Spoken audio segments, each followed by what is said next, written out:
kiosco.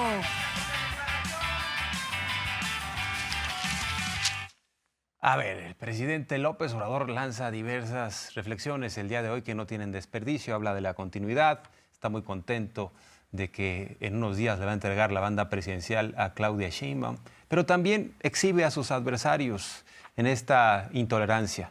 Pone el énfasis respecto a lo que pasó en Veracruz. Le lanzaron una botella de agua, ahora se sabe que es un abogado vinculado a la red de corrupción de traficantes de influencias del Poder Judicial. Hay que destacar que el Poder Judicial de la Federación, al ser federal, pues tiene presencia en todos los estados de la República, incluyendo Veracruz. Y en ese sentido, pues sí, claramente pareciera que hay una mano que mece la cuna. Por eso vale la pena poner el cartón del fisgón, que coloca a quien parece ser Norma Piña, presidenta de la Corte, lanzando el botellazo, ¿no? Bueno, pues es parte de lo que destaca el fisgón. Ya lo decíamos también con mucho énfasis, hay que recordar que hubo una falta de respeto inicial de la ministra presidenta Norma Piña cuando no se paró para saludar al presidente de México y respetar de esa manera la investidura. Hoy sigue reflexionando el presidente sobre quien le arrojó esta botella de agua e insiste en que pues tiene que ver con los traficantes de influencias, con el viejo régimen, y también es una estampa, es una postal que nos refleja que se han venido cambiando las cosas. Malo que le aplaudieran a López Obrador desde ese sector. Entonces es el síntoma de que se ha avanzado en la transformación. Ahora que fui a Veracruz, resultó que uno de los que me tiró una botella de agua es un abogado, seguramente vinculado a la red de traficantes de influencia en el Poder Judicial, jueces. Ahí en Veracruz, ahí donde yo estaba, permitieron la construcción los jueces del Poder Judicial, abogados de despachos vinculados al Poder Judicial, pues por eso están tan enojados, ¿no? Y lo lamento. Ojalá y se serenen. Y bueno, pues tras encabezar estos esfuerzos de la transformación mediante una presidencia cercana a la gente, mediante esta vocación popular, mediante este tinte siempre democratizador, tratando de abrir la brecha, que participe la ciudadanía, López Obrador se retira a Palenque, insiste en que va a escribir. Dice que esa es una tarea también que se debe tomar en cuenta, porque ya no va a tomar decisiones en materia de políticas públicas, pero va a aportar. ¿Y de qué manera? Poniendo luz, alumbrando sobre lo que está en relación al clasismo, al racismo y también haciendo este llamado, como lo viene haciendo durante todo el sexenio, para que nos sintamos orgullosos de lo mexicano, de nuestras raíces, que no neguemos el pasado, que no nos vengan a contar historias de que éramos unos atrasados, iletrados, que no sabíamos nada y nos iluminaron a través ¿no? del conocimiento de unos cuantos que sabemos que en el fondo tienen una voracidad por llevárselo todo. Claro que hubo un encuentro de culturas, tampoco podemos rechazar que hubo avances, pero no podemos negarnos a nosotros mismos, ni mucho menos nuestras raíces. De eso va a escribir el presidente. Ya me voy a ir en unos días, pero no tengo nada de qué preocuparme.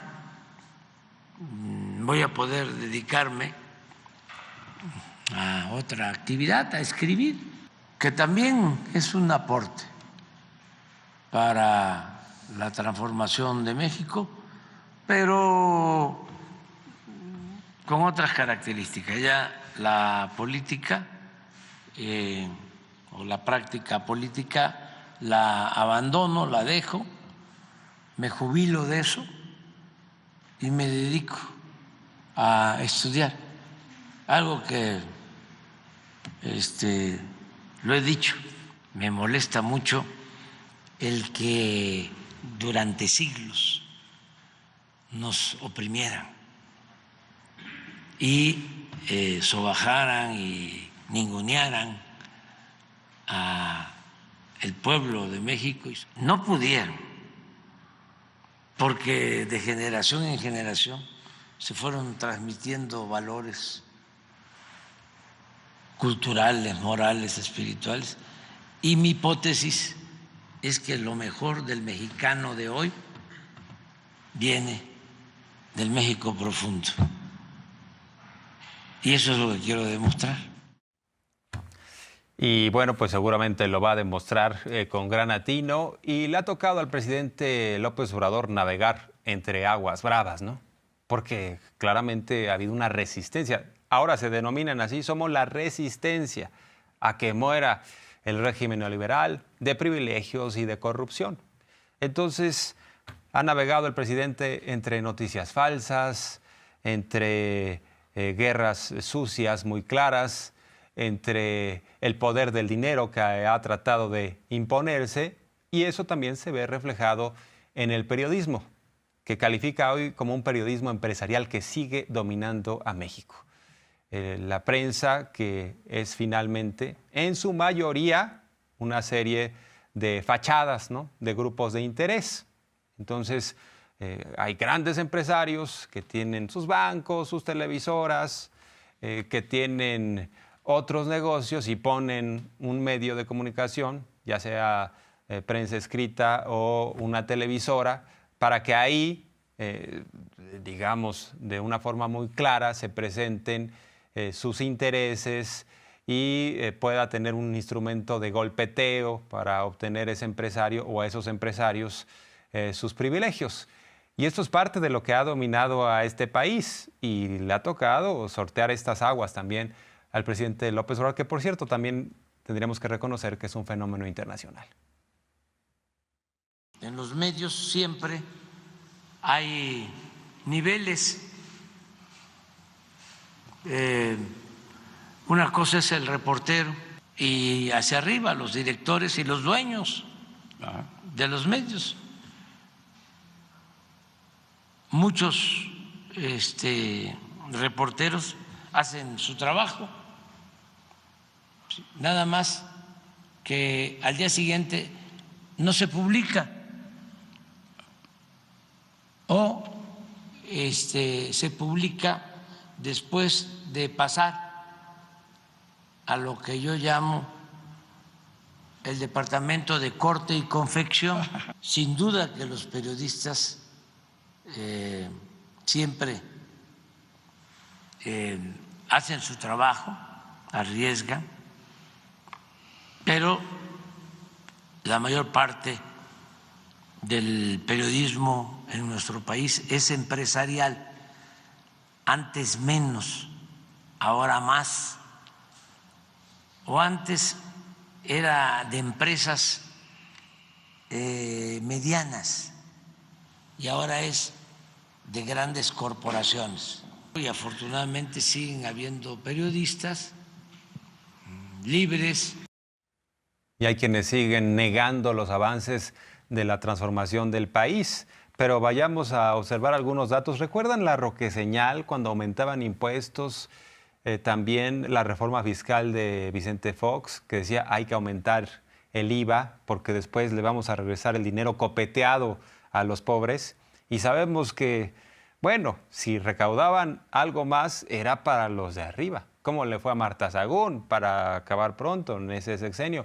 Pero hubo un aumento constante de impuestos en el régimen neoliberal bajo el pretexto, o más bien bajo el engaño, de que si no pagábamos más en la base, entonces no habría para todos. Pero nunca repartieron el pastel, para decirlo claramente. Se lo quedaban a rebanadas completas, o sea, con todo y velitas se llevaban el pastel.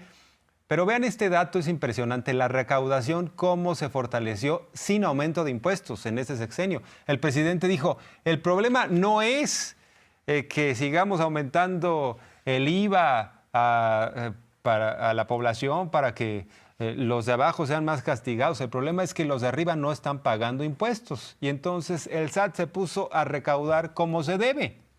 Y vean nada más estos datos impresionantes. Récord en recaudación tributaria. Lo que recaudó Ernesto Zedillo, por ejemplo, frente a lo que recauda en ese sexenio López Obrador, es abismal la diferencia. Son 20 billones de pesos de diferencia. En todo el sexenio de Zedillo, la recaudación fue de 2.2 billones.